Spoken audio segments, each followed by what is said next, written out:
شیر بنتے ہو شیر، تم شیر نہیں چوہے ہو چوہے۔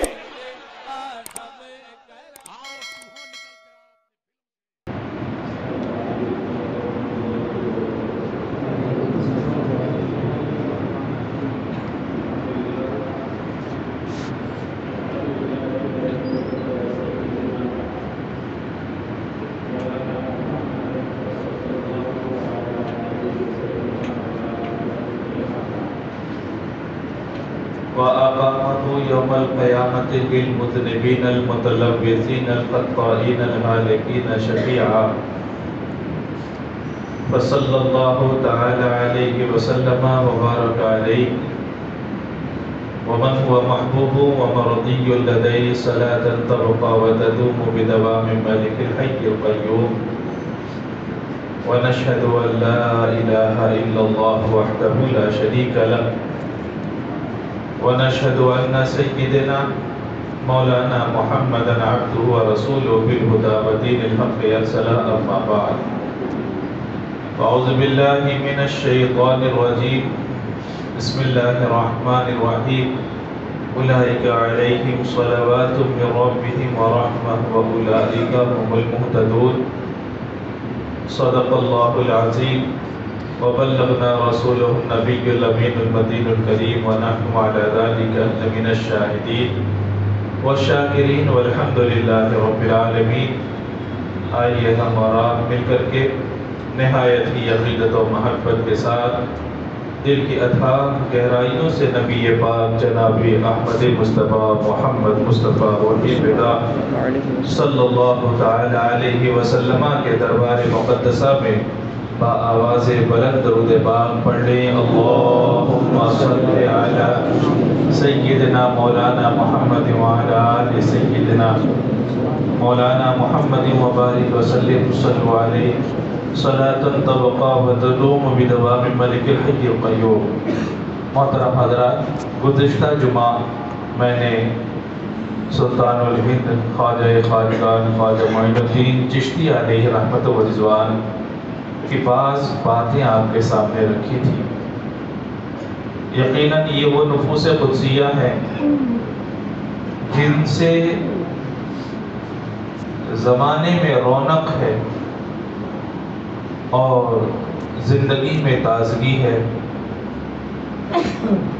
اور جن کی وجہ سے ہم یوں کہہ لیں تو غلط نہ ہوگا کہ دنیا اگر باقی ہے تو انہی کے دم خم کی وجہ سے باقی ہے. ان کا فیضان اس سوتے کے مانند ہے، اس چشمے کے مانند ہے جو سوکھتا نہیں. چشمہ پہننے والا نہیں، زمین سے پانی جو نکلتا ہے اسے چشمہ کہا جاتا ہے. کہتے ہیں کہ ایک تو وہ ہوتا ہے جو سوکھ جاتا ہے چند دنوں کے بعد، اور کچھ ایسے ہوتے ہیں جو سوکھتا نہیں ہے، جیسے کہ آب زمزم شریف. جس دن سے نکلا ایسا نکلا کہ فوارے کے ساتھ نکلا اور پوری دنیا کو سیراب کرتا ہے، لیکن اس کے باوجود بھی سوکھتا نہیں. اور کمال کی بات ہے، پورے شہر میں ایک ہی مقام پر پانی نکلا. آج تک دوسری جگہ نہ بور کیا گیا، اور بور کیا بھی گیا تو دوسرے مقام پر پانی نہیں نکلا. نکلا تو یہی نکلا. اچھا، کمال یہ بھی ہے کہ لوگ وہاں پر رہتے ہیں تو پیتے ہیں، کھانے میں استعمال بھی کرتے ہیں، سب کچھ ہے، سب کو سیراب کیا، اور آتے ہیں تو اپنے ساتھ لے کر کے آتے ہیں. جہاز میں سامان رکھنے کی جگہ ملے نہ ملے، چاہے معتمر ہو یا حاجی ہو، عمرہ کرنے والا ہو یا حج کرنے والا ہو، اس کی خواہش یہ ضرور ہوتی ہے کہ کچھ لے کر کے جاؤں نہ جاؤں، زمزم شریف ضرور لے کر کے آؤں. تو یہ وہ سودا ہے جو کبھی سوکھا نہیں.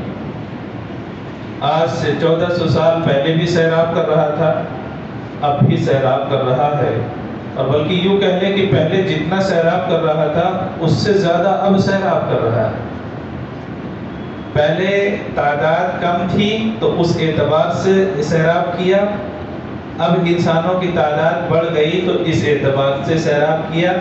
رب کے کرم سے امید ہے کہ آگے جتنی بڑھتی جائے گی یہ سوتے کا سیراب کرنے کا معاملہ بھی اتنا ہی بڑھتا چلا جائے گا۔ اور یہ اللہ زمین پر ایسے ہی ہے، جنہوں نے پوری زمین کو سیراب کر رکھا ہے، وہ چیزیں دکھائی نہیں دیتی ہیں لیکن ہوتی ضرور ہے۔ اب کسی کو ہوا نہ دکھائی دے تو اس کا مطلب یہ نہیں ہے کہ وہ ہے نہیں۔ ہمارے پیچھے سے بھی ہوا لگ رہی ہے، آپ کے سر کے اوپر سے بھی ہوا لگ رہی ہے۔ ایک آدمی زمانے کا اٹھا کر کے دکھا دو جس نے یہ کہا ہو کہ ہم نے دیکھا ہے ہوا کو، دیکھا نہیں ہے، محسوس تو کر رہا ہے، کپڑے ہل رہے ہیں، زمین اور جسم کو ہوا لگ رہی ہے۔ تو اس سے بات ظاہر ہوتی ہے کہ ہر چیز اللہ کی جو بنائی ہوئی ہے آنکھوں سے نظر آ جائے یہ ضروری نہیں، یہ ضروری نہیں ہے۔ آدمی کو بھوک لگتی ہے، کبھی کسی نے دیکھا نہیں کہ کس کے پیٹ میں کتنی بھوک لگ رہی ہے۔ آدمی کی نظر جاتی ہے، ہم دیوار دیکھ رہے ہیں، پنکھے دیکھ رہے ہیں، یہ جاتی ہوئی شے نہیں دکھائی دے رہی۔ آواز انسان کے منہ سے نکلتی ہے لیکن وہ آواز دکھائی نہیں دیتی ہے، تو دیکھنے پر کوئی بھی چیز منحصر نہیں ہے۔ اسی طرح سے اللہ رب العزت کے فرشتے اللہ نے بنائے ہیں، دکھائی دیتے نہیں ہیں، اللہ نے بیٹھائے ہیں، دکھائی دیتے نہیں ہیں۔ کرامن کاتبین کے بارے میں سنا، 2 فرشتے متعین کیے گئے ہیں، ایک اچھائی لکھتے ہیں، ایک برائی لکھتے ہیں۔ ایک کو کرامن کہا جاتا ہے، ایک کو کاتبین کہا جاتا ہے۔ لکھ تو رہے ہیں، پورا ڈاٹا سیو ہو رہا ہے۔ اب وہ کھلے گا کب؟ کہتے ہیں قیامت میں جب نامہ اعمال دیے جائیں گے۔ یہ سب کچھ محفوظ ہو رہا ہے۔ انسان اچھائی کر رہا ہے وہ بھی لکھا جا رہا ہے، برائی کر رہا ہے وہ بھی لکھا جا رہا ہے۔ حفاظت پر اللہ تبارک و تعالیٰ نے فرشتوں کو متعین فرمایا ہے، وہ بھی حفاظت کر رہے ہیں۔ دل کے دھڑکانے پر اللہ نے بعض فرشتوں کو متعین فرما رکھا ہے، وہ بھی کر رہے ہیں۔ روح قبض کرنے پر بھی تو فرشتے کو متعین فرما رکھا ہے، وہ بھی وقت آنے پر آ جائیں گے۔ اذا جاء اجلهم لا يستأخرون عنه ساعة ولا يستقدمون۔ جب وقت آ جائے گا تو 1 ساعت کے لیے نہ آگے نہ پیچھے اس وقت پہ روح نکال لی جائے گی۔ کہتے ہیں قبر میں جانے کا بھی وقت متعین ہے۔ تو بتانے کا مطلب یہ ہے جتنے بھی یہ سارے فرشتے ہیں، چاہے وہ کرامن کاتبین ہوں، سوال و جواب کرنے والے قبر کے فرشتے ہوں، کہتے ہیں حفاظت کرنے والے فرشتے ہوں، یہ سارے فرشتے ہیں، کبھی دکھائی نہیں دیے۔ اس کا مطلب یہ نہیں ہے کہ وہ ہیں نہیں، ہیں۔ یہ الگ بات ہے کہ ہم کو دکھائی نہیں دیکھتے، اب جب اللہ چاہے گا تو ہماری نظر سے وہ بھی نظر آ جائیں گے۔ کہتے ہیں مرنے والا اپنی آنکھوں سے دیکھتا ہے کہ فرشتوں کی فوج آ رہی ہے، قبر میں لٹانے والے کو آنکھوں سے دکھائی دیتا ہے کہ سوال جواب کرنے والے فرشتے منکر نکیر بھی آ چکے ہیں، ان کو صاف دکھائی دے گا۔ قبر میں اٹھا کر کے بٹھایا جائے گا، سوالات پوچھے جائیں گے، سوالات کرنے والے فرشتے بھی دکھائے جائیں گے۔ اور فرشتے کیسے ہوں گے؟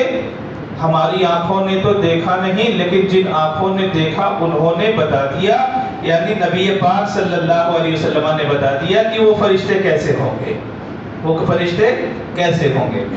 تو بتانے کا مطلب یہ کہ بہت ساری چیزیں نظر نہیں آتی لیکن ہوتی ضرور ہیں۔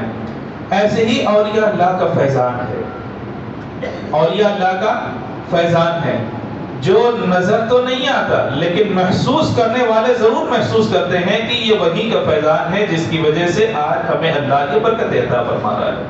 ورنہ آپ خود بتاؤ، آج ہزاروں نہیں لاکھوں کی تعداد میں خواجہ کی چھٹی شریف کا پروگرام ہوا۔ یہ پروگرام کی ان کو ضرورت نہیں ہے، آپ عام دنوں میں بھی چلے جائیں، لاک ڈاؤن بھی لگ جائے، حکومت گائیڈ لائن متعین کر دے، بہت ساری چیزیں کر دے، لیکن اس کے باوجود بھی چاہنے والے تو جا ہی رہے ہیں، حاضری دے ہی رہے ہیں۔ سوال یہ اٹھتا ہے کہ ایک آدمی کیا پاگل ہے، دیوانہ ہے، ہزاروں روپے خرچ کر کے اور پھر سفر کی مشقت کو برداشت کر کے وہاں پہ پہنچنے کے لیے پوری کوشش کرتا ہے؟ کیوں کرتا ہے؟ بات اتنی ہے، وہ فیضان جو نظر نہیں آ رہا اس کا مطلب یہ نہیں ہے کہ وہ فیضان نہیں ہے۔ خواجہ کا فیضان کل بھی جاری تھا، آج بھی جاری ہے، صبح قیامت تک جاری رہے گا۔ اس فیضان کو سمجھنے کے لیے دل کی آنکھ چاہیے. انسان کی آنکھیں میلی ہو جایا کرتی ہیں جس کی وجہ سے انسان کو نظر نہیں آتا. لیکن چونٹیاں کہاں جاتی ہیں؟ چونٹیاں وہیں جاتی ہیں جہاں اس کو خوراک ملتی ہے. اگر خوراک نہ ہو، شکر نہ ہو، کھانے پینے کا غلہ نہ ہو تو بتاؤ وہاں چونٹیاں جائیں گی؟ اللہ کی اتنی بڑی مخلوق جب وہاں پہ جا رہی ہے تو بات سمجھ میں آتی ہے کچھ تو ہے جو بٹ رہا ہے جو ہماری نظر تو نہیں نظر آ رہا ہے. کچھ تو ہے جو بٹ رہا ہے. بلکہ ہم اہل سنت والجماعت بڑے ہی اعتماد اور کامل یقین کے ساتھ بولتے ہیں کہ کچھ نہیں بٹ رہا بلکہ بہت کچھ بٹ رہا ہے. بلکہ وہاں بہت کچھ بٹ رہا ہے. اب معاملہ یہ ہے کہ مانگنے کا سلیقہ چاہیے ہوتا ہے. مانگنے کا سلیقہ چاہیے ہوتا ہے. دیکھو بیٹا اپنی ماں سے بہت کچھ مانگتا ہے. ماں کتنا دیتی ہے، کب دیتی ہے اور کون سی شے دیتی ہے. کہتے ہیں اس کو معلوم ہے کہ بیٹے کے حق میں کون سی شے مفید ہے، کب مفید ہے اور کتنی مفید ہے. یہ ایک ماں کو معلوم ہے. لہذا مانگنے والا تو مانگتا ہے لیکن دینے والی ماں اچھی طرح سے جانتی ہے کہ اس کو کون سی شے کتنی دینی چاہیے اور کب دینی چاہیے. بیٹا اگر ضد کر لے کہ مجھے میٹھائی چاہیے تو ایسا نہیں ہے کہ شکر کی بوری کھول کر کے اس کے سامنے رکھ دی جائے کہ بیٹا جتنا ہو اتنا کھاتے چلے جاؤ. کہتے ایسا نہیں ہے. بیٹا اگر ضد کرے کہ مجھے چاکلیٹ ہی چاہیے تو ایسا نہیں ہے کہ پورے مال کا چاکلیٹ خرید کر کے اس کے سامنے رکھ دیا جائے کہ جتنا چاہو اتنا کھاؤ. ایسا نہیں ہے. جتنے کی اس کی ضرورت ہے اتنا ہی دیا جاتا ہے. ایسے ہی انسان اللہ والوں کی بارگاہ میں حاضری دیتا ہے. اللہ اپنے کرم سے ان کے فیضان کے ذریعے سے اپنا کرم جاری فرماتا ہے. وہ اتنا ہی دیتے ہیں جتنی ہماری ضرورت ہے، جو ہم کو نقصان نہیں پہنچا سکتا.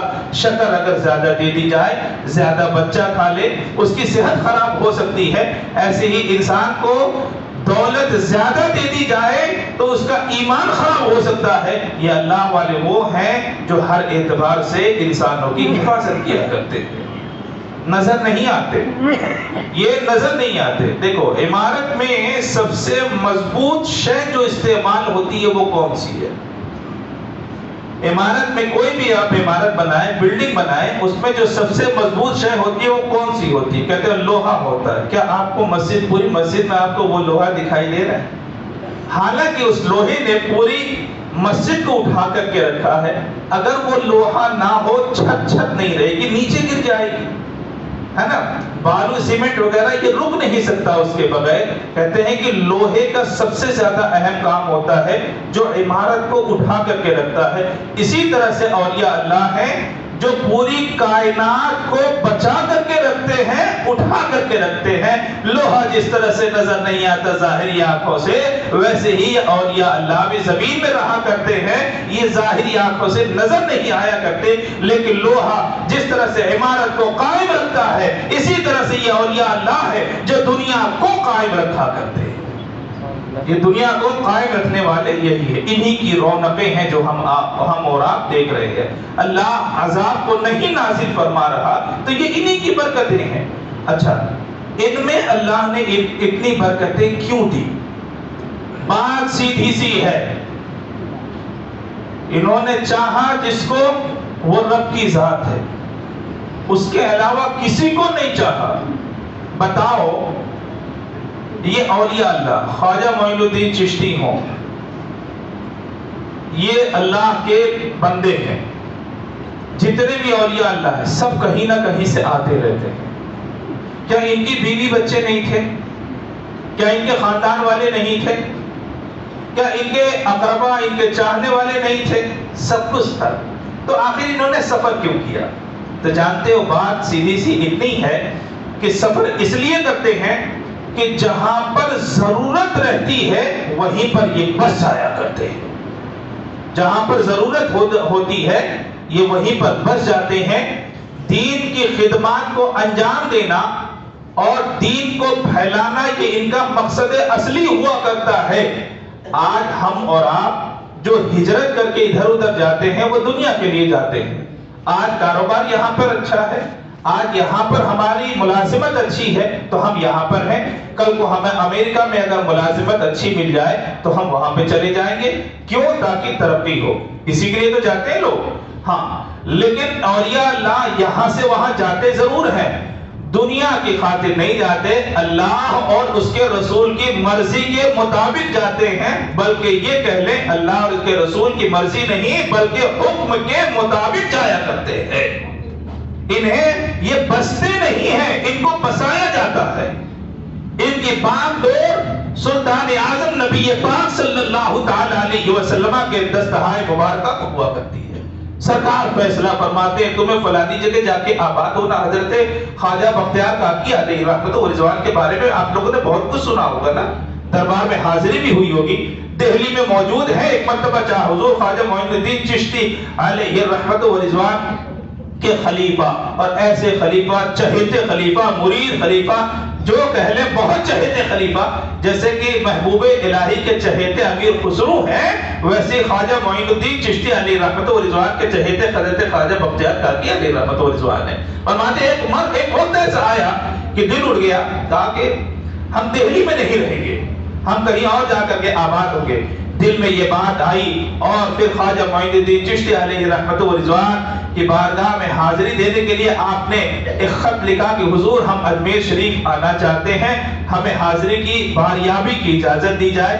اللہ اکبر جواب آیا ادھر سے کہ بختیار کاکی تم کو، قطب الدین بختیار کاکی تم کو کہیں نہیں جانا، اللہ اور اس کے رسول نے تمہیں دہلی کے لیے چن لیا ہے. اللہ اور اس کے رسول نے تمہیں دہلی کے لیے چن لیا ہے، وہیں پر رہو. رہی بات ہمارے پاس آنے کی، اب تمہیں نہیں آنا، ہم ہی ایک وقت مناسب دیکھ کر کے وہاں پر حاضر آ جائیں گے، ہم ہی ایک وقت مناسب دیکھ کر کے حاضر آ جائیں گے. دنیا کا تعین ہم اپنے اعتبار سے کرتے ہیں، لیکن یہ اللہ کی وہ مقدس مخلوق ہے جن کے رہنے کا تعین ان کے اکابرین کیا کرتے ہیں، جن کے رہنے کا تعین اکابرین کیا کرتے ہیں. خود خواجہ معین الدین چشتی علیہ رحمت و رضوان باہر سے آئے اور ہندوستان کے تھے. اس سے بہت بڑا ذہن ملتا ہے مسلمانوں. دیکھو اللہ نے دنیا عطا فرمائی ہے، ہمیں اسی دنیا میں زندگی گزارنا ہے، لیکن اس دنیا کو میرا تیرا نہیں کرنا. یہ بہت بڑی بیماری ہے، یہ بہت بڑی بیماری ہے. یہاں باہر، یہ باہر ہے، ارے تمہارے لیے تو پوری دنیا باہر ہے. کون ایسا ہے جو یہاں پہ ہمیشہ رہنے کے لیے آیا ہے؟ جو باہر سے آئے وہ بھی ایک دن چلے جائیں گے، اور جو رہنے والے ہیں کیا وہ ہمیشہ قیامت تک رہیں گے؟ کہتے ہیں نہیں، ان کو بھی جانا ہے. ہمارے لیے دنیا نہیں بنائی گئی، ہمارے لیے دنیا نہیں بنائی گئی. ہماری زندگی کا اصل مقصد ملک حاصل کرنا نہیں ہے، بلکہ اللہ اور اس کے رسول کی اطاعت کرنا ہے، فرما برداری کرنا ہے. جو اطاعت کرنے والا ہے وہ ہمارا ہے، جو اطاعت کرنے والا نہیں ہے اگرچہ اپنا قریبی رشتہ دار ہی کیوں نہ ہو وہ ہمارا نہیں ہے. نبی پاک صلی اللہ تعالی علیہ وسلم کی حیات مبارکہ کو مطالعہ کرو. حضرت بلال حبشی خاندان کے نہیں تھے، حبشہ کے رہنے والے، عرب کے رہنے والے بھی نہیں، دوسرے ملک کے رہنے والے. کیسے تھے؟ کالے تھے.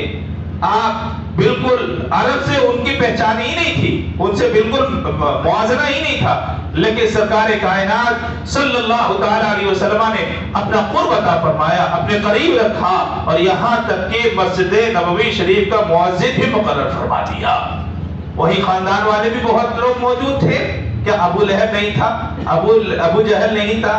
عتبہ نہیں تھا؟ شیبہ نہیں تھا؟ یہ لوگ قریبی تھے کہ نہیں تھے؟ لیکن بتاؤ جو قرب بلال حبشی کو حاصل ہوا کیا ان لوگوں کو حاصل ہوا؟ نہیں. کیوں؟ کیونکہ یہ لوگ اللہ اور اس کے رسول کی اطاعت کرنے والے نہ تھے، اللہ اور اس کے رسول کی اطاعت کرنے والے نہ تھے. تو اس سے سب سے بڑا سبق ہم کو یہ ملتا ہے، جو اللہ اور رسول کا فرما بردار ہوگا وہ ہمارا ہوگا. جو اللہ اور اس کے رسول کا فرما بردار ہوگا وہ ہمارا ہوگا، اور جو اللہ اور اس کے رسول کی فرما برداری نہیں کر سکتا وہ ہمارا بھی فرما بردار نہیں ہو سکتا. جگہ کا تعین ہرگز نہ کریں. خواجہ معین الدین چشتی علیہ رحمت و رضوان کی ذات مبارکہ کہاں چشت سے آئی تھی، کہاں چشت سے آئی تھی؟ نبی پاک صلی اللہ تعالی علیہ وسلم مکہ المکرمہ کے رہنے والے، اور آباد کہاں ہوئے جا کر کے؟ مدینہ المنورہ جا کر کے آباد ہوئے. فرماتے ہیں کہ یہ لوگ گھومتے کیوں ہیں؟ اللہ والے یہ پورے روئے زمین پر. کیا خواجہ معین الدین چشتی علیہ رحمۃ اللہ بغداد شریف نہیں گئے؟ بالکل گئے. افغانستان نہیں گئے؟ بالکل گئے. بڑے بڑے اولیاء کی بارگاہ میں نہیں گئے؟ بالکل گئے. ہر جگہ گئے. رکے کیوں نہیں؟ کہا تعین جو مقام کا تھا وہ اجمیر متعین کیا گیا تھا، لہذا آ کر کے رکے تو اجمیر معلیٰ ہی میں آ کر کے رکے، کہیں اور نہ رکے. یہاں ضرورت سب سے زیادہ تھی. اللہ کے رسول صلی اللہ تعالیٰ علیہ وسلم نے خواب میں بشارت عطا فرمائی اور وہ علاقہ بھی دکھایا اور جانے کا راستہ بھی بتایا کہ معین الدین تمہیں وہاں جانا ہے، وہاں جا کر کے خدمت اسلام کرنا ہے. یہ ان کی خدمات ہوا کرتی ہے. تو بتانے کا مطلب صرف اتنا ہے کہ انسان کی جو زندگی گزرتی ہے وہ اللہ اور اس کے رسول کی اطاعت کے لیے گزرتی ہے، دین کے پھیلانے کے لیے گزرتی ہے. اللہ کا فرما بردار جہاں بنایا جاتا ہے وہاں پر گزرا کرتی ہے. ان کے آنے کا مقصد ہی یہی ہوا کرتا ہے. چنانچہ آپ دیکھیے حضرت خواجہ معین الدین چشتی علیہ رحمۃ اللہ، آپ کے پیر و مرشد حضرت عثمان ہارونی رضی اللہ تعالیٰ کیسے پیر و مرشد فرماتے وہ بھی گھوم رہے تھے، وہ بھی سفر میں ہی رہا کرتے تھے. خرقہ خلافت ملنے کے بعد خود خواجہ نے 20 سال تک ان کی خدمت کی. جہاں جہاں خواجہ عثمان ہارونی جاتے رہے وہاں وہاں یہ بھی جاتے رہے. جہاں جہاں وہ رک جاتے وہ حضرت خواجہ معین الدین چشتی علیہ رحمۃ اللہ بھی رک جایا کرتے. یہ گھومنے کا مقصد کیا؟ جہاں ضرورت ہو وہاں کی ضرورت پوری کی جائے. ایک مقام پر پہنچے، آپ نے دیکھا کہ لوگ وہاں آگ کو پوج رہے ہیں، وہاں آگ کو پوج رہے ہیں. آج بھی یہ باتیں پائی جاتی ہیں کہ نہیں پائی جاتی ہیں؟ انسان پریشان ہے کہ کس کو خدا بنائے.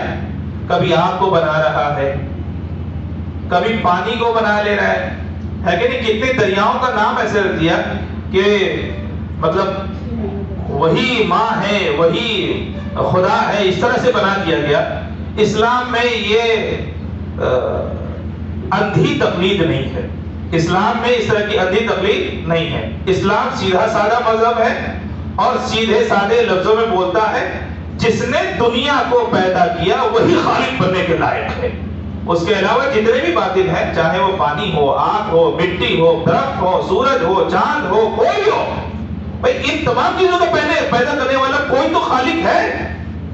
کہتے ہیں کہ وہی خالق ہے جس نے ان تمام چیزوں کو پیدا کیا تو وہی خالق ہونے کے لائق ہے. چنانچہ حضرت خواجہ عثمان ہارونی ایک مقام پر پہنچے جہاں پہ لوگ آگ کو پوجا کرتے تھے اور ایک دن میں 4 گاڑی لکڑیاں جلا دی جاتی تھی. اس میں ایک دن میں 4 گاڑی لکڑی، آتش پرست تھے وہ لوگ. چنانچہ آپ نے جب ان کو دیکھا تو رک گئے وہیں پر اور خادم کو بھیجا کہ افطار کا وقت ہو رہا ہے، تم جا کر کے آگ تھوڑی سی لے آؤ.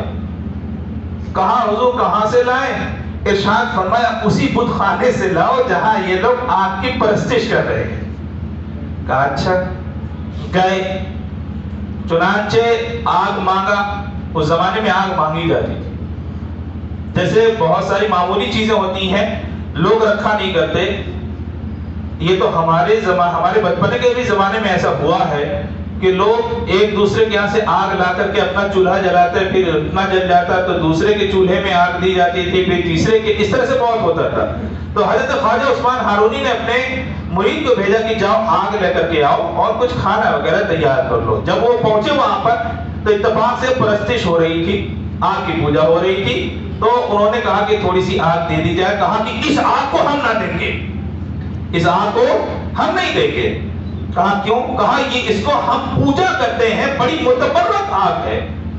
تو کہا کہ تھوڑی سی دے دو، ہم اپنی آگ جلا دیں گے، اس میں کوئی پریشانی کی بات نہیں، تمہاری آگ تو ختم نہیں ہو جائے گی. لیکن وہ لوگ نہیں مانے کہ جن کو ہم پوجتے ہیں اسے قابل تبرک سمجھا کرتے ہیں، اس آگ میں سے کسی کو حصہ دار نہیں بنایا کرتے. وہ واپس کر دیا خادم کو.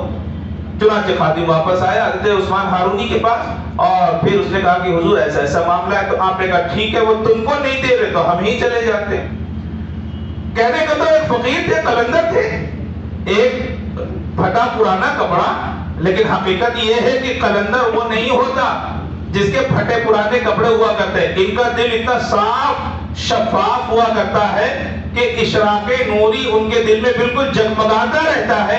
وہ جو بول دیتے ہیں اللہ تبارک و تعالیٰ ان کی بولی کی لاج رکھتا ہے اور اسے پورا فرما دیا کرتا ہے. حضرت خواجہ عثمان ہارونی تشریف لے گئے. آپ نے دیکھا کہ سارے لوگ بیٹھے ہوئے ہیں, ان کا سردار بھی بیٹھا ہوا ہے, سردار کی گود میں اس کا بیٹا بھی بیٹھا ہوا ہے, 8 سال 7 سال کا بچہ اس کی گود میں بیٹھا تھا. کہا کہ ہم کو کچھ آپ دے دی جائے. کہا ابھی تو بھگایا تھا, ابھی تو واپس کیا تھا. کہا نہیں, کھانے کے لیے کچھ پکانا ہے تو آپ دے دی جائے. اب اس کو غصہ ہے, کہا اس آگ کو ہم نہیں دے سکتے, کسی کو حصے دار نہیں بنا سکتے, ہم اس کو خدا مانتے ہیں. چنانچہ اب حضرت خواجہ عثمان ہارونی نے دیور بدلا, ارشاد فرمایا جس کو تم خدا کہتے ہو کیا وہ تمہاری حفاظت کرتا ہے؟ خاموش ہو گئے. کہا اگر اٹھا کر پھینک دوں تم کو آگ میں, تو جس کو تم ہاتھ جوڑ کر کے پوجا کرتے ہو وہ تمہاری حفاظت کرے گا؟ اب وہ خاموش ہو گیا. آگ کتنے سال بھی پوجا جائے, کیا اس میں جانے کے بعد وہ جلانے کا کام نہیں رکے گی, نہیں کرے گی؟ اس وقت حضرت خواجہ عثمان ہارونی نے فرمایا میں اس رب کی طرف تم کو بلاتا ہوں جس نے اس آگ کو بھی پیدا کیا ہے. دیور بدلا, ارشاد فرمایا اس رب کی طرف بلاتا ہوں جس نے اس آگ کو بھی پیدا کیا ہے. اللہ اکبر. اس نے کہا کہ اگر تم اپنے رب کو مانتے ہو تو تم ہی گھس کر کے دکھا دو. اللہ اکبر. حضرت خواجہ عثمان ہارونی نے ان کے 7 سال کے بچے کو گود سے اٹھایا, ہاتھ پکڑا, بسم اللہ پڑھا, یا نار کونی بردا و سلاما علی ابراہیم, جو حضرت ابراہیم علیہ السلام نے دعا پڑھی تھی, قرآن کی آیت مبارکہ ہے, وہی پڑھتے ہوئے داخل ہو گئے آگ میں. لوگ چلانے لگے, انتظار کرنے لگے کہ اب تو چلانے کی آواز آئے گی, اب تو بچے کے رونے کی آواز آئے گی. کپڑا جل جائے گا, چمڑے جل جائیں گے, انسان خاکستر ہو جائے گا. جہاں پہ 4 گاڑیاں ایک دن میں لکڑی جلا دی جاتی ہو, کیا اس آگ سے بچ کے آنا یہ اتنا آسان ہے؟ اور گئے تو گئے, پلٹ کر کے بھی نہیں آ رہے. تعجب ہوا ہے. بہت دیر کے بعد جب واپس آئے تو اس حال میں آئے کہ آگ نے جسم کو چھونا تو درکنار, جو کپڑا پہنا ہوا تھا اس کو بھی داغدار نہ کیا تھا. سلامتی کے ساتھ واپس آ گئے. بچے سے پوچھا ان کے سردار نے آگ کو اندر سے کیسا پایا؟ بچہ مسکرا کر کے کہنے لگا وہ تو باغ بن چکی ہے. جن لکڑیوں کو تم نے ڈالا تھا اس میں جلنے کے لیے ان لکڑیوں میں سے خوشے نکل آئے, شاخیں نکل آئی, پھل نکل آئے. ہم آگ میں جا کر کے نہیں آ رہے ہیں بلکہ باغ میں جا کر کے واپس آ رہے ہیں. پوری قوم کلمہ پڑھ کر کے مسلمان ہو گئی. پوری قوم کلمہ پڑھ کر کے مسلمان ہو گئی. تو مسلمانوں, ان کی زندگی کا مقصد یہ ہوتا ہے گمراہی کو دور کرے, گمراہی کو دور کرے, قوم کو صحیح راستہ بتائیں, جو صحیح راستہ ہے اس پر سب کو چلائیں, اور اپنی ذات کے لیے کبھی کچھ نہ کیا. پچھلے جمعے میں نے بتایا تھا جب اپنی بات آئی کہ یہاں پہ راجا کے اونٹ بیٹھتے ہیں تو آپ نے ارشاد فرمایا ٹھیک ہے, ہم کسی کو تکلیف دینے کے لیے نہیں آئے ہیں, خود ہی اٹھ کر کے چلے گئے.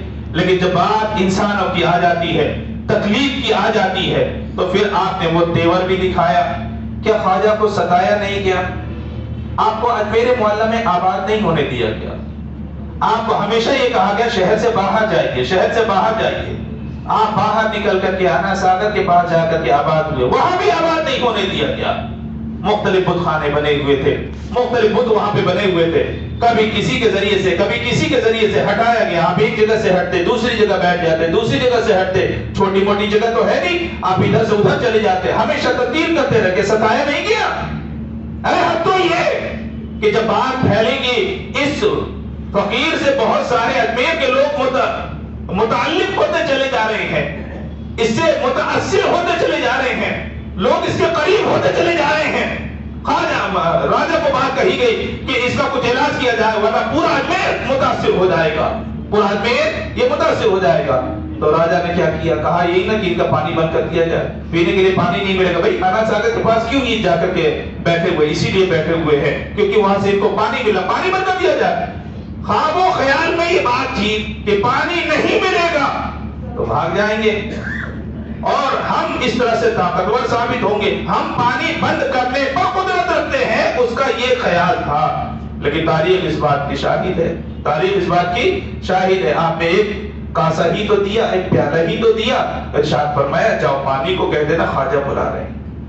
اتنا بہانا ساگر جو کئی کئی کلومیٹر میں پھیلا ہوا، ہزاروں لاکھوں کروڑوں لیٹر سے پانی ہے. اللہ اکبر. یہ آدھا لیٹر کا جو ایک پیالہ تھا، کشکول تھا، پورا کا پورا اسی میں سما گیا. اور جس نے سوچا تھا کہ پانی بند کر دیں گے تو یہ پریشان ہو جائیں گے، خدائی طاقت کے ذریعے سے اس نے احساس دلایا کہ خدا کی یہ وہ مخلوق ہے جس کو تم نہیں پریشان کر سکتے. اگر وہ اپنی والی پر اتر جائے تو وہ ساری دنیا کو پریشان کر سکتا ہے. تاریخ اس بات کی گواہ ہے. انا سادہ سوکھ گیا تو کیا میں دوسرے کنویں نہیں تھے؟ کہتے وہ بھی سوکھ گئے. کہا دوسرے چشمے نہیں تھے؟ کہا وہ بھی سوکھ گئے. پانی بند تو بند ہو ایسا بند کہ اب کہیں سے ایک قطرہ ملنے کا بھی سوال نہ ہوا. سمجھا تھا کہ ہم پانی بند کر دیں گے، دکھا دیا تم پانی پر قدرت نہیں رکھتے ہو، ہم پانی پر قدرت رکھتے ہیں. جس کو تم نے فقیر سمجھا ہے، اللہ رب العزت نے اسے وہ لازوال نعمت عطا فرمائی ہے کہ وہ کئی کئی فقیروں کو بھی چاہے تو بادشاہ بنا دیا کرتا ہے. سلطان شمس الدین التمش کے بارے میں آتا ہے. سلطان شمس الدین التمش کے بارے میں آتا ہے. حضرت خواجہ معین الدین چشتی علیہ رحمت و رضوان سفر سے واپس آ رہے تھے. ایک جگہ سفری میں تھے اور بہت سارے اللہ والے وہاں پہ بیٹھے ہوئے تھے.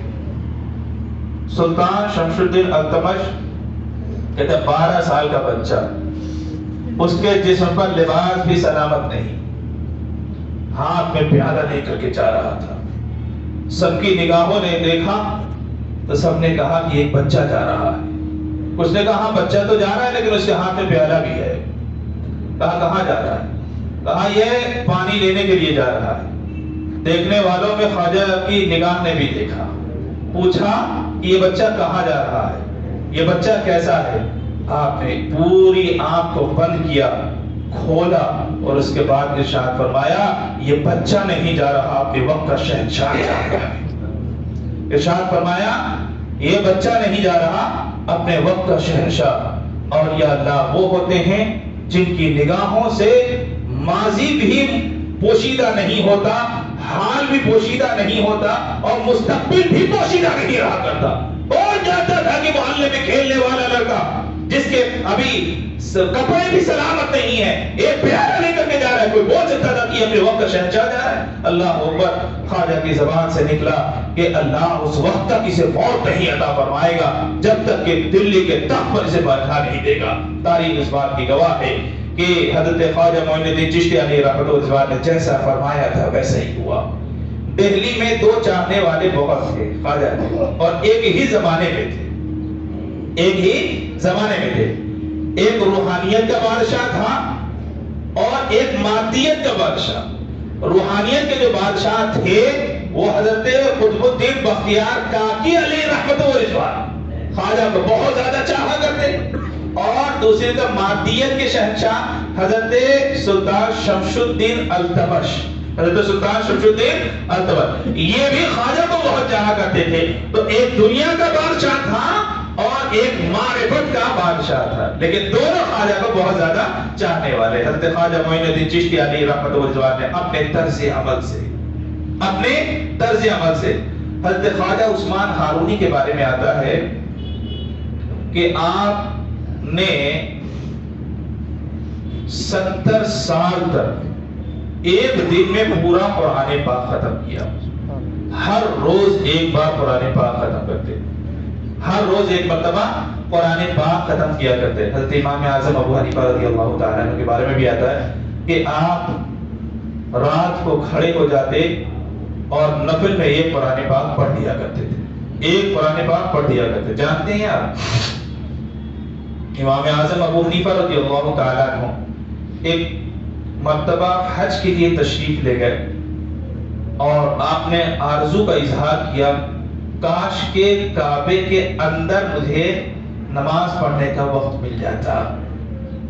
اپنے وقت کے امام نے بڑے ہی درد مندانہ لہجے میں گریہ وزاری کی، مولا کعبے کا دروازہ اگر کھل جاتا تو میں کعبے کے اندر کھڑا ہو کر کے تیری عبادت کرتا.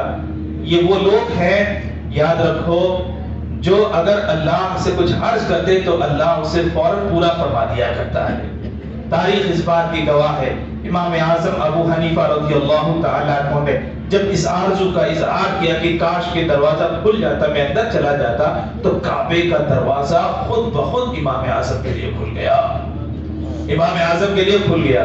اللہ اکبر، آپ اندر داخل ہوئے اور آپ جانتے ہیں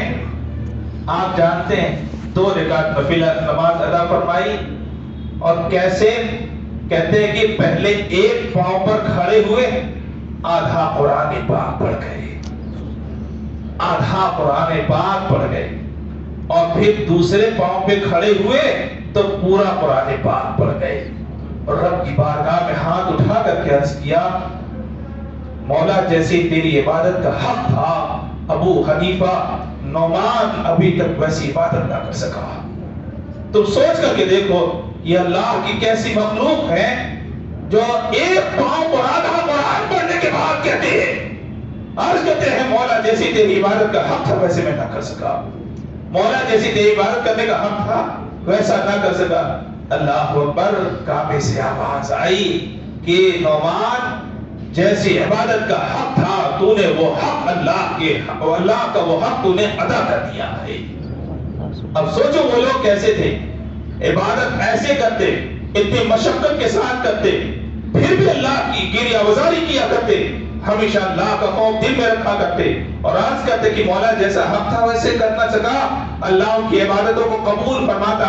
غیب سے ندا آتی، آواز آتی، اور اللہ نے انہیں ان کے کانوں میں وہ قوت بھی عطا فرمائی کہ اس ندا کو وہ سن بھی لیا کرتے تھے۔ حضرت خواجہ معین الدین چشتی علیہ رحمۃ و رضوان کے بارے میں یہ وہی لوگ ہیں، انہی نفوس قدسیہ میں سے ہیں کہ جہاں چلے جاتے ہیں اللہ دنیا کو آباد فرما دیا کرتا ہے۔ آج دیکھو، آج میرے مولا جس کی سلطنت کی ماتحتی تھی بلکہ دارالسلطنت تھا، آج وہ خود نہیں ہے، لیکن یہ بتاؤ پچھلے 800 سال سے اگر کسی کا دارالسلطنت ہے تو وہ کس کا ہے؟ حضرت خواجہ معین الدین چشتی علیہ رحمۃ و رضوان کا ہے۔ زمین کے اندر ہے، لاکھوں لوگ وہاں پہ پہنچتے ہوئے نظر آتے، لاکھوں لوگ وہاں پہ پہنچتے ہوئے نظر آتے ہیں۔ بہت کچھ بڑھتا ہے، دیکھنے والی نظر کی کمی ہے، دیکھنے والی نظر کی کمی ہے۔ بہرحال آپ کا آخری وقت آیا، آپ نے رات کو دروازہ بند کر دیا اور ارشاد فرمایا کہ جب تک میں اجازت نہ دوں اس وقت دروازہ نہ کھولا جائے۔ اللہ اکبر، رات بھر آواز ذکر و اذکار کی آتی رہی، اور ایک وقت ایسا آیا کہ صبح کے قریب وہ آواز بند ہو گئی۔ لوگوں نے دروازہ کھولنا چاہا، لیکن احساس ہوا کہ اندر سے پانی کی آواز آ رہی ہے، پانی گرنے کی آواز آ رہی ہے۔ اللہ اکبر، جب فجر کے بعد بھی دروازہ نہ کھلا تو مریدین نے، خلفاء نے دروازہ کھولا تو انہوں نے اپنی آنکھوں سے دیکھا کہ حضرت کا انتقال ہو چکا، اور پھر جنازہ بھی تیار ہے، نہلایا بھی جا چکا ہے اور کفنایا بھی جا چکا ہے۔ پیشانی پہ لکھا ہوا ہے ھذا حبیب اللہ مات فی حب اللہ، یہ اللہ کے حبیب ہیں اور اللہ کی محبت میں ہی ان کا انتقال ہوا ہے۔ یہ وہ مقدس ذاتیں ہیں جو ہمارے لیے قیامت تک نمونہ عمل رہے گی، ان کی زندگی، ظاہری زندگی بھی ہمارے لیے نمونہ عمل ہے، اور قبر میں جانے کے بعد بھی ہمارے لیے نمونہ عمل ہے۔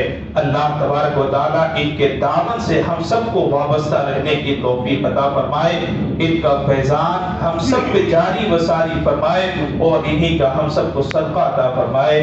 وما علینا الا البلاغ۔